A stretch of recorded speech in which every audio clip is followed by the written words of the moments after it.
Barishal Sherebangla medical college হাসপাতালে স্বাস্থ্য পরিষেবা উন্নয়ন এবং স্বাস্থ্য খাত সংস্কারের দাবিতে তৃতীয় দিনের মতো বরিশাল ঢাকা মহাসড়ক অবরোধ করেছে স্বাস্থ্য খাতের সংস্কার আন্দোলনকারীরা জানান বেলা 11:30 থেকে নগরীর নথুল্লাবাদে মহাসড়ক অবরোধ করেন তারা। এ নিয়ে 15 দিনে গড়ালো ছাত্র জনতার অংশগ্রহণে এই আন্দোলন।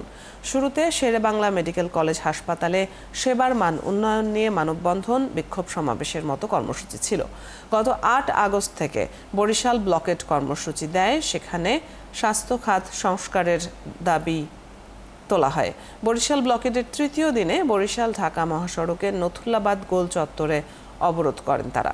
এতে করে সব ধরনের যান চলাচল বন্ধ রয়েছে, যাত্রীরা পড়েছে ভোগান্তিতে।